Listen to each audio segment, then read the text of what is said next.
जी नमस्कार, प्रतिज्ञा परिवार में स्वागत है। हम लोग आज बातचीत करेंगे आरएसएसबी की एक नई बहुप्रतीक्षित वैकेंसी जिसका नाम है लाइब्रेरियन ग्रेड थर्ड।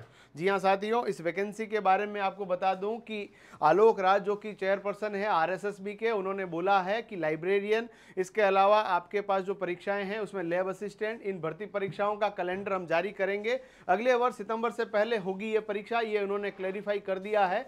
यानी अब अपने आप को आप तैयार कर लीजिए, क्योंकि अगले वर्ष सितंबर से पहले पहले आपके पास सरकारी नौकरी होगी। उस सरकारी नौकरी को प्राप्त करने से पहले इन सभी की डिटेल्स हम लोग आपके साथ साझा करेंगे। आपसे दरख्वास्त है, पहली बार यदि चैनल पे पधारे हैं, चैनल को सब्सक्राइब करना मत भूलिएगा, क्योंकि यूट्यूब पे फ्री क्लासेस इस चैनल के माध्यम से आपके लिए मिलेगी।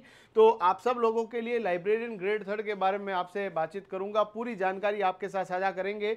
आप लोग इस चैनल को सब्सक्राइब करना मत भूलिएगा, क्योंकि YouTube कहता है 94.3% ऑफ योर ऑडियंस जो आपका चैनल को सब्सक्राइब नहीं करती है, यानी 94% लोग सब्सक्राइब नहीं करते हैं। तो ये सब्सक्राइब करोगे तो हर वीडियो की नोटिफिकेशन के बाद आपकी लाइब्रेरियन वैकेंसी की आपको जीरो से लगा के हीरो तक की तैयारी हम लोग करवाएंगे।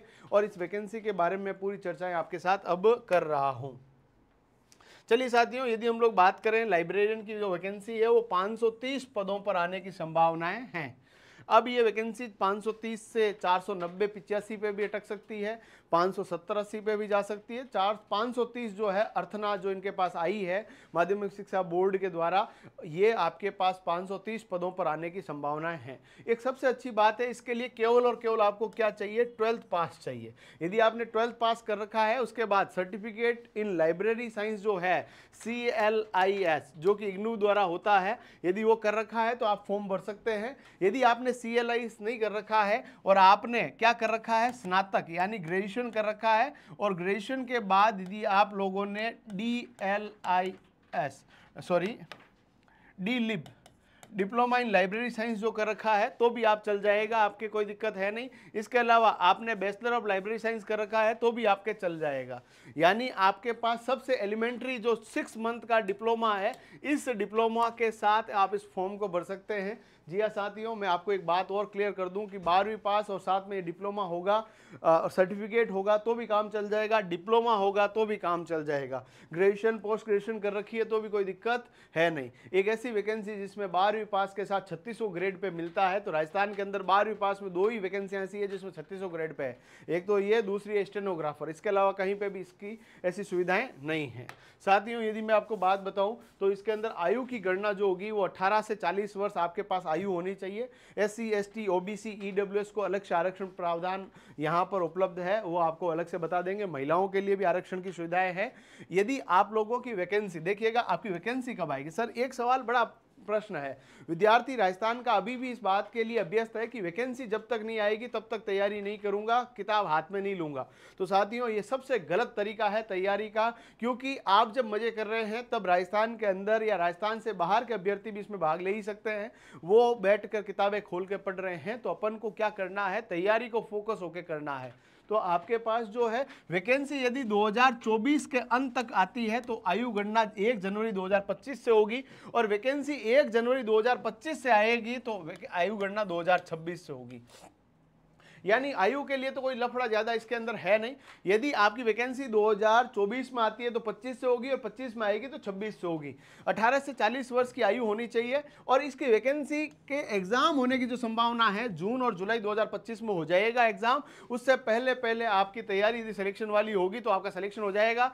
और सर सैलरी कितनी मिलेगी, सबको क्या चाहिए भैया, पैसा चाहिए। और पैसा कितना मिलेगा, L10 के अंदर आता है, यानी आपके अच्छी खासी सैलरी रहने वाली है। फर्स्ट प्रमोशन से आप सेकंड ग्रेड हो जाओगे, और सेकंड प्रमोशन से आप फर्स्ट ग्रेड हो जाओगे, और उस दौरान यदि विभागीय रूप से आप लोगों के जल्दी जल्दी प्रमोशन हुए तो अगले 10 साल में आप फर्स्ट ग्रेड हो जाओगे। इतनी शानदार वैकेंसी है। रीट के अंदर जो टीचर को सैलरी मिलती है उतनी सैलरी यहाँ पर रहने वाली है। प्रोबेशन में करीबन 24,000 के आसपास सैलरी रहती है, और आफ्टर द प्रोबेशन 2 साल का प्रोबेशन कंप्लीट होने के बाद जो सैलरी रहेगी अप्रोक्स 55 से 60,000 रहेगी। हर शहरों के अंदर अलग अलग रहती है, यानी सैलरी के मामले में बहुत अच्छा है। और एक अच्छी बात है कि जीवन में आपको केवल किताबों के साथ रहना है, किताबों को सही रखना है, किताबों को इश्यू करना है, और जिसकी दोस्ती किताबों से होती है वो सबसे बेहतरीन इंसान होता है। ये आपने और मैंने सब ने पढ़ रखा है। तो ये एक बहुत अच्छा ऑप्शन आपके पास रहेगा। शांतिमय इलाका, बिल्कुल है ना, पीस ऑफ माइंड आपके पास रहेगा। बढ़िया तरीके से बैठ के अध्ययन करते रहें और जीवन के अंदर कुछ सीखते और सिखाते रहने की परंपरा का पालन यहाँ पर होने वाला है। तो वेतन अच्छा खासा है, मैं आपको बता रहा हूँ। कोई बच्चा पटवारी लग रहा है, ग्राम सेवक भी लग रहा है, तो उससे तो ज़्यादा सैलरी यहाँ पर रहने वाली है, ये आप मान कर चलें। यदि आपको ईमानदारी से नौकरी करनी है तो ये बहुत अच्छी नौकरी है बच्चा। इसके बाद जो सिलेबस एंड एग्जाम स्कीम की बात करें तो पेपर होंगे 2। यदि मैं आपको बताऊं इतिहास के बारे में, 2016 की वैकेंसी आई, 2018 की वैकेंसी आई। 2016 और 18 के अंदर केवल एक ही पेपर होता था 300 अंकों का, पर 2022 आते आते पेपर के पैटर्न के अंदर बदलाव किया गया। 2 पेपर किए गए, paper first and paper second. मेरे हिसाब से ये बहुत अच्छा निर्णय था, क्योंकि यदि आप लोगों को पता है, मैं ऑफिशियली बिल्कुल इस चैनल के माध्यम से कह सकता हूं, 2016 की वैकेंसी के अंदर कट ऑफ थी केवल 42-43%। वही कट ऑफ 2000 आपके पास 18 आते आते वैकेंसी आई, उसके अंदर 700 सीटें थी। उसके बाद कट ऑफ चली गई करीबन आप मानकर चलो 75 से 80%। तो इतना जो कट ऑफ बढ़ा है, उसके अंदर पेपर के वो घोटाले के अंदर भी खबरें मार्केट के अंदर बहुत बार रही। पेपर आउट होने के बाद पुनः कराया गया, फिर भी लोगों ने इसके ऊपर काली पोत ही दी। जो अभ्यर्थी ईमानदार थे उनके जीवन के अंदर वाकई उस समय बहुत गलत निर्णय हुआ। उसके बाद 2022 की वैकेंसी जब वापस आई, 2022 की वैकेंसी के अंदर लैब असिस्टेंट के अंदर और लाइब्रेरियन के पेपर पैटर्न के अंदर आरएसएसबी ने बदलाव कर दिया और बोला 2 पेपर लेंगे, जिसमें एक paper Rajasthan GK, India GK, current affairs, education psychology का लेंगे और सेकंड पेपर के अंदर लाइब्रेरी साइंस के एलिमेंट्री एजुकेशन के बारे में प्रश्न होंगे। अब जब 2 पेपर कर दिए गए, कट ऑफ वापस नीचे आ गई और कट ऑफ आ गई करीबन 230-35 नंबर के आसपास रही थी 400 में से, और जो पिछली कट ऑफ थी वो 230-35 नंबर 300 में से थी। जो कट ऑफ ऑटोमेटिक कम आ गई और इसमें एक नियम और कर दिया गया, paper first and paper second के अंदर मिनिमम 40% आपको लेकर आने पड़ेंगे। यदि आपने एक पेपर के अंदर 40% लेके आ गए, दूसरे पेपर में 80% लेके आ गए, आपका जो है पेपर चेक हो जाएगा। किसी ने पहले पेपर के अंदर 39.50% लेके आया और दूसरे पेपर के अंदर 90% भी लेके आया, वो क्वालिफिकेशन, उसकी एलिजिबिलिटी वहीं पे खत्म हो गई। यानी दोनों पेपर को आपको बहुत शानदार तरीके से तैयार करना पड़ेगा, तभी सिलेक्शन की राहें आपकी आसान होने वाली है। तो ये आपके पास पेपर फर्स्ट के अंदर क्या सिलेबस रहने वाला है। 2 पेपर 2-2 घंटों के होंगे, बीच में 2 घंटों का गैप मिलेगा। सुबह 10 से 12, वापस 2 से 4 के बीच का पेपर रहेगा। पेपर फर्स्ट के अंदर जीके रहेगा, जिसके अंदर राजस्थान जीके के अंदर ज्योग्राफी, हिस्ट्री, आर्ट, कल्चर पूरा रहने वाला है। इसका ऑनलाइन कोर्स हमारे एप्लीकेशन में मात्र 999 रुपए में उपलब्ध है। आज ही आप इसको खरीद लीजिए, क्योंकि ये ऑफर चल रहा है। बाकी इसकी ओरिजिनल प्राइस 3999 रुपए है। और राजस्थान के अंदर यदि बेस्ट सिलेक्शन आपको चाहिए तो हमारे साथ आप जुड़िए, निश्चित तौर पे आपका सिलेक्शन की राहों को हम आसान कर देंगे, ये आप मान कर चलिए। तो पेपर फर्स्ट के अंदर आपके पास राजस्थान जीके रहेगा। इसके अलावा आप लोगों के पास जो दूसरा सिलेबस के अंदर रहेगा, करंट अफेयर्स ऑफ राजस्थान रहेंगे, वो भी हम लोग क्लासेस के माध्यम से आपको पढ़ा ही रहे हैं। इसके अलावा वर्ल्ड जीके और इंडिया जीके, इंडिया जीके के अंदर इसने लिख दिया है इंडियन ज्योग्राफी के बारे में ज़्यादा सवाल रहते हैं। इसके अलावा एजुकेशन साइकोलॉजी के संदर्भ में प्रश्न आएंगे। पिछली बार कम ही आए थे, इस बार भी कम ही आएंगे। सेकेंड पेपर जो रहेगा वो पूरा का पूरा लाइब्रेरी साइंस आधारित है। 100 जो प्रश्न रहेंगे 200 अंकों के रहेंगे, 2 घंटे का समय आपको दिया जाएगा और काफ़ी अच्छा सिलेबस इसके अंदर दिया गया है। Knowledge organisation, informative processing and retrieval जो आपके पास पूरा का पूरा पेपर सेकंड है वो रहने वाला है। और साथ ही साथ में यदि हम लोग बात करें तो एक प्रश्न के लिए आपको 2 अंक दिए जाएंगे, गलत होने पर 0.66 यानी 1/3 ऑफ द ओरिजिनल मार्क्स वो आपके काट लिए जाएंगे। और दोनों पेपर के अंदर मिनिमम 40% आपको कैरी आउट करने पड़ेंगे। और कुछ यहाँ पर कैटेगरीज को, SC ST को यहाँ पर 5% का जो रिलैक्सेशन है वो यहाँ पर मिलने वाला है। और वो भी किसको मिलेगा, तो आपके पास scheduled caste and scheduled tribe caste के अलावा जो एक्स सर्विसमैन है उनको भी मिलेगा। इसके अलावा मैं आपको बताऊं तो PH कैटेगरी वालों को भी यहाँ पर 5% का relaxation in the marks of each paper मिलेगा। बाकी आपको 40% मिनिमम लाने हैं, बढ़िया तरीके से तैयारी करनी है। यदि हम लोग बात करें यहाँ पर सिलेबस की, सिलेबस के साथ साथ मैं आपको कट ऑफ भी बताऊंगा पिछली बार कितनी कट ऑफ रही है। तो भाई अपन ने एक बार सिलेबस तो देख लिया। अब सिलेबस के बाद यदि हम लोग बात करें कट ऑफ के बारे में, तो कट ऑफ के बारे में पिछली कट ऑफ थोड़ी बता देता हूँ, फिर हम सिलेबस को आगे और डिस्कस करेंगे। यदि हम लोग पिछले सिलेबस की बात करें तो आपके पास जो बच्चा लोग 2022 की जो वैकेंसी है, जिसका 2023 के अंदर रिजल्ट आया था, इसके अंदर टोटल सीटें थी वो 460 थी। सीटें ठीक ठाक ही थी, 2 पेपर हुए थे।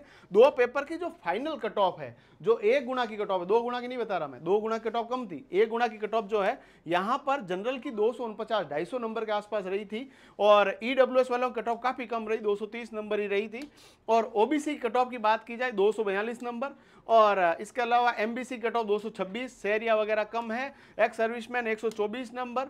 इसके अलावा एससी की 201, एसटी की 191, ये कट ऑफ रही थी पिछली वैकेंसी के अंदर। इस बार भी कट ऑफ लगभग इससे 20 नंबर और हाई कर लीजिए, इससे ज़्यादा जानी नहीं है। पेपर के लेवल पे भी निर्भर करता है कट ऑफ, हमेशा ये ध्यान रख लेना। यदि हम लोग बात करें पेपर सेकंड, हमने ऑलरेडी डिस्कस कर लिया। उसके बाद जो सिलेबस में रहने वाला है लाइब्रेरी साइंस के अंदर, ये पूरा का पूरा सिलेबस जिसमें universe of knowledge, structure and attributes, mode of formation of subjects, different type of subject, rate,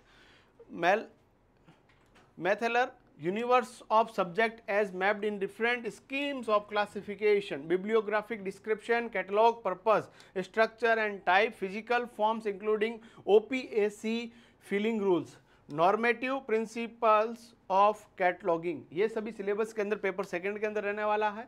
ये भी जो सिलेबस है मैं एक बार आपके लिए जगह छोड़ देता हूँ, स्क्रीनशॉट लेना चाहें स्क्रीनशॉट ले सकते हैं।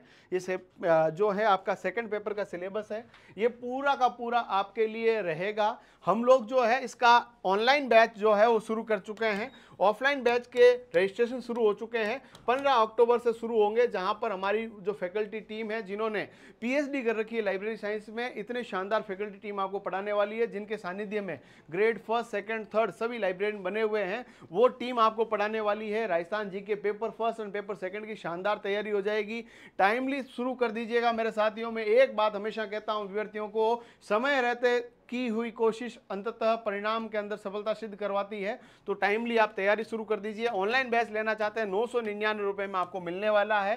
पूरी ऑनलाइन क्लासेस आपके लिए रहने वाली है, बढ़िया तरीके से लग जाइए। कोई डाउट हो कमेंट बॉक्स में बताइएगा, चैनल सब्सक्राइब कर लेना क्योंकि फ्री क्लासेस इसी चैनल के ऊपर आएगी। आप सभी को बहुत सारी शुभकामनाओं के साथ बहुत बहुत धन्यवाद।